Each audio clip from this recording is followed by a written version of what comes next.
Magandang araw sa inyong lahat mga kababayan. Sana po ay nasa mabuti kayong kalagayan. Kamakailan ay napanood natin sa channel na ito ang naging testimonya ni Stephanie Ibarra at ng kanyang pamilya tungkol sa kung paano sila namumuhay sa kingdom kasama ng kanilang leader na si Apollo Quiboloy. Ayon sa nanay ni Stephanie, isa daw sa mga pinakabawal sa loob ng kingdom ay ang flirting o paglalandi.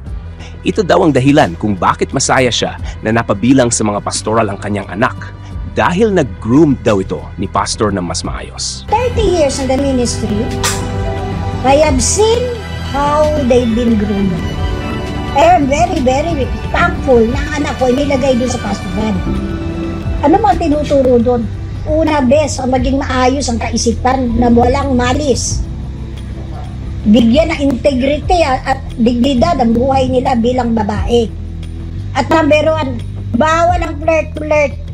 At number 1, bawal ang flirt-flirt. At number 1, bawal ang flirt-flirt. Okay? So I don't believe on such allegation na gagamitin si pastor dahil si pastor mismo ang ayaw at hindi umaayon sa lustful gesture. Kasi hindi talaga pwede dito yan. Hindi pwede yung mga gawain ng mga kalaswaan sa Kingdom Nation. Kasi hindi talaga pwede dito yan. Hindi pwede yung mga gawain ng mga kalaswaan sa Kingdom Nation. Kasi hindi talaga pwede dito yan. Hindi pwede yung mga gawain ng mga kalaswaan sa Kingdom Nation. Yan po ang statements ng pamilya ni Stephanie. Ngayon naman ay pakinggan natin ang di umano ay boses daw ni Apollo Quiboloy. Sa audyong ito ay isang funny ang di umano'y pinapagalitan ng nagsasalita. Pakinggan natin kung ano ang sinasabi ng nagsasalita tungkol sa isang babaeng nagngangalang Fanny. Ang kulba na yapon. Yapon ko ka. Nagyapon ko ipis. Mga katong panahon na di kong 8 days ako katulog. Nagyapon ko ipis ka rin. Isamok kita sa yawa din.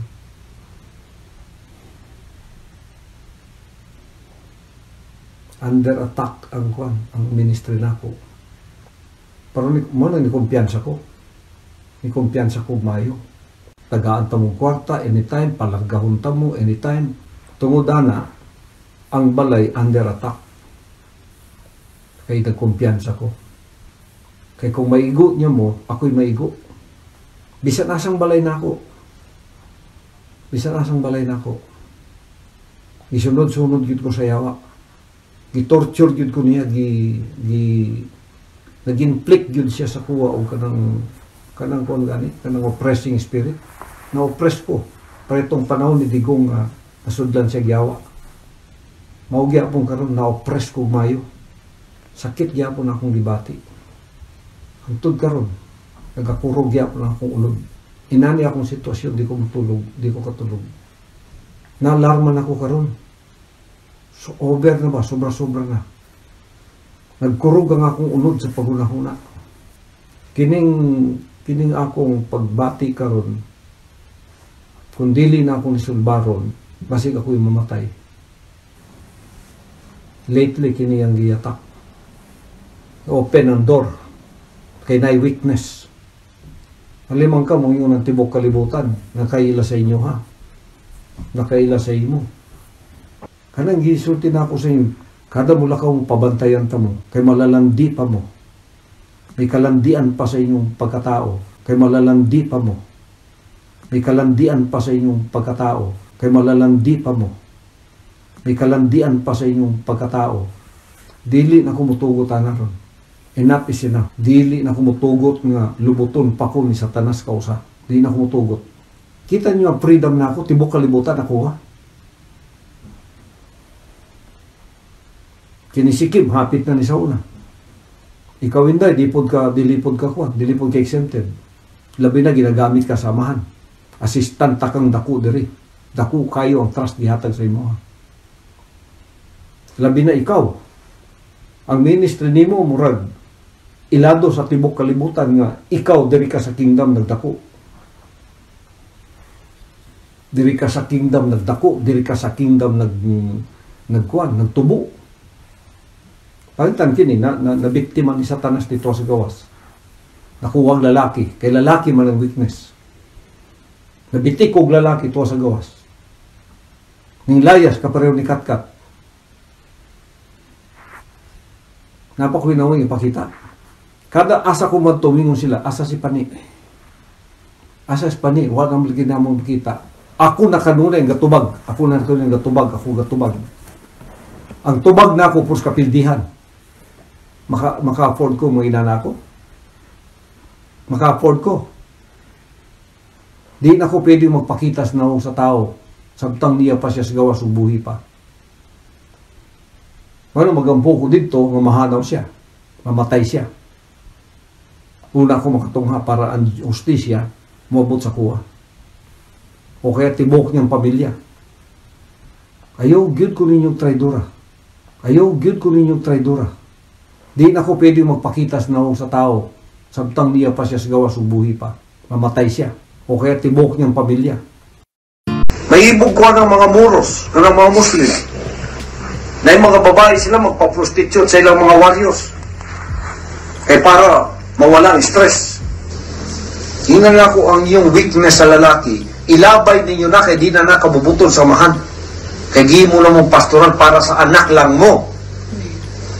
Well, ano masasabi ko dito mga kababayan? Alam nyo, masyado kasing masalimuot Parang napakarami nilang sikreto. Hindi mo na alam kung sino sa kanila ang nagsasabi ng totoo. Parang may motibo na hindi mo malaman kung ano. Kung inyo lang tatalasan ang inyong pakiramdam at pandinig, hindi ka maniniwala agad sa mga sabi-sabi.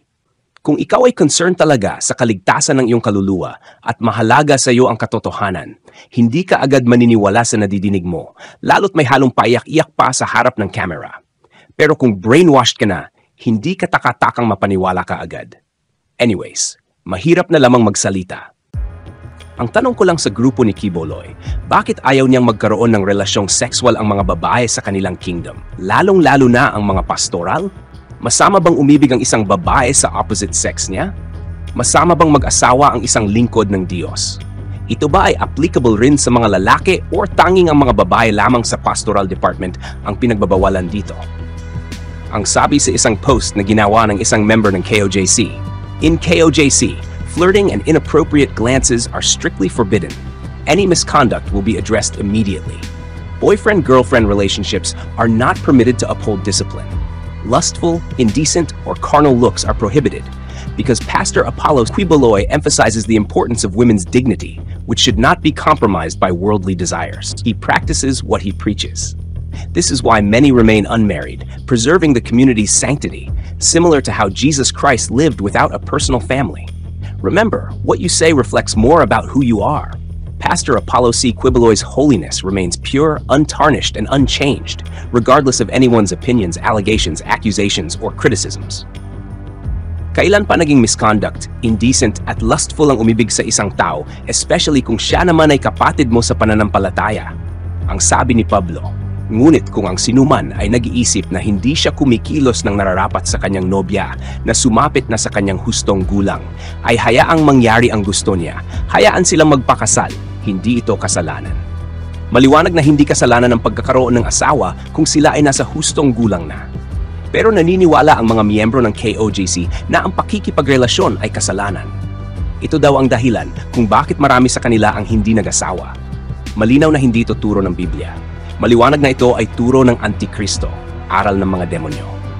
Ang sabi sa unang Timoteo 4 verse 1-3, ngayon ay maliwanag na sinasabi ng Espiritu na sa mga huling panahon, ang iba'y tatalikod sa pananampalataya sa pamamagitan ng pakikinig sa mga mandarayang espiritu at sa mga aral ng mga demonyo.